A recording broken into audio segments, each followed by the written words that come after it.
Mais pourquoi vous n'avez pas de chiffres qui interpellent aux rebelles de quitter aussi les territoires?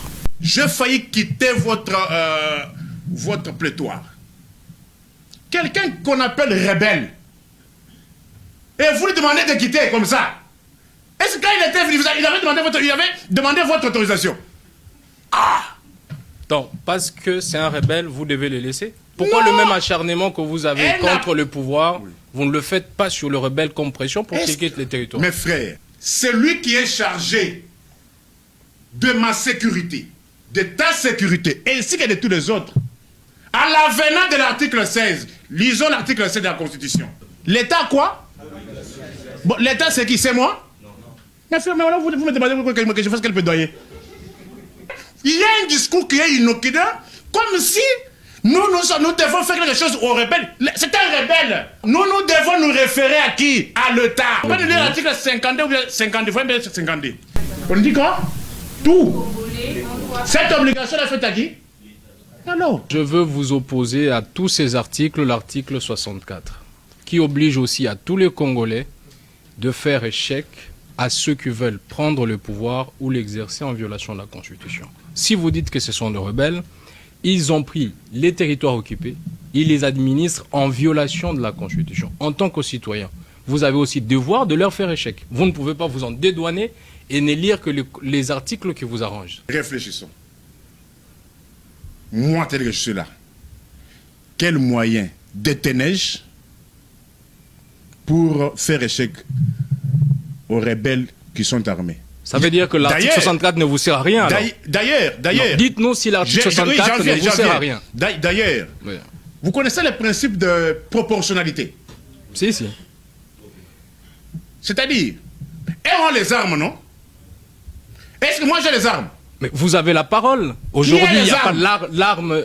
La parole, votre voix, c'est une arme. On oppose l'arme contre? Non. S'il vous plaît.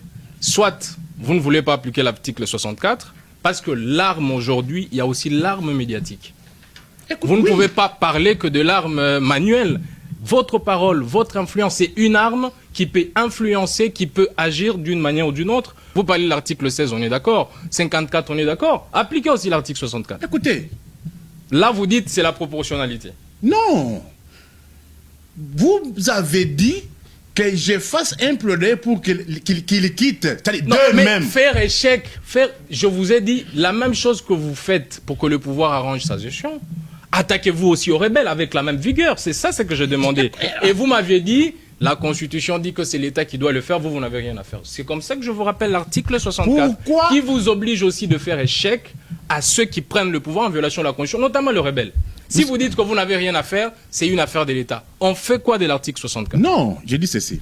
J'ai évoqué le projet de proportionnalité, pourquoi? Elles viennent avec des armes.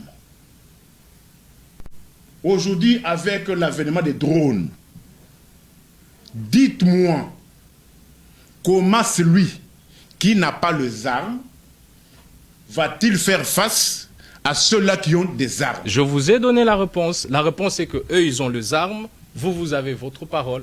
Vous avez votre notoriété médiatique. Ne voyez-vous pas qu'il y a des équilibres de force? Faites ce que vous pouvez. C'est tout ce que je vous demande. On ne va pas vous demander de devenir militaire.